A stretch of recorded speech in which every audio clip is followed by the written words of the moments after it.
Eşqinə xəstə düşmüşəm, sən də mənim dərdimə dərman kimsən. Ruhum sənsiz üşüyür, damarlarımda dolanan qan kimsən. Mən səni sevməyimi günah eyləmədim, həyatımda səhv elədim. Nə arzular qaldı yarım, arzuları əllərimlə məhv elədim. Yadımdadırmı sən idin tək nəfəs almağıma səbəbkar ürəyim. Nə məni özgələrdə ara, nə məni özgə ürəkdə axtar ürəyim. Qənim kəsirdin məni, sən qəsdimə durdun, qəti düşmənim kimi. Mən necə yandım, yanacaqsan kül olub, qəm kədər də mənim kimi.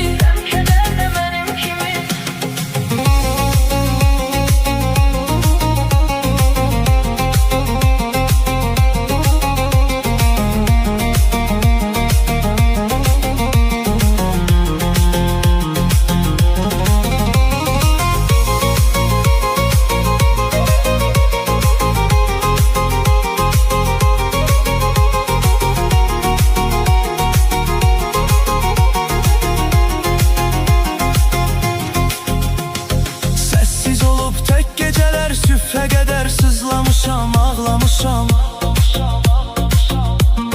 Xəyallarım kimi səssiz bir albomda şəkillərini saxlamışam. Qırdın ürəyimi dəfələrlə, mənə qıydın, sənə mən doymamışam. Var içimdə nifrət, amma lənət ürəyim, səndən doymamışam.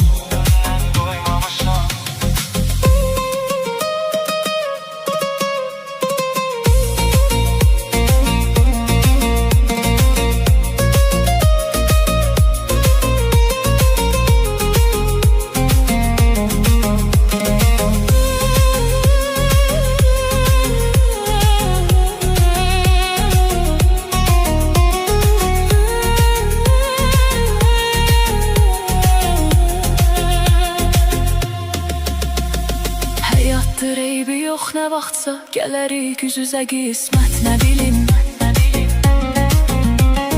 Rastlaşarıq uca ya təsadüf ya da fürsət, nə bilim. Gözlərindəki kədəri, üzüntünü hiss eləyib baxım keçim. Göz yaşı tək yanaqlarına damla damla, narin narin axım keçim. Yadımdadırmı sən idin tək nəfəs almağıma səbəbkar ürəyim. Nə məni özgələrdə ara, nə məni özgə ürəkdə axtar ürəyim. Qənim kəsildin mənə, sən qəsdimə durdun, qəti düşmənim kimi. Mən necə yandım, yanacaqsan kül olub, qəm kədər də mənim kimi.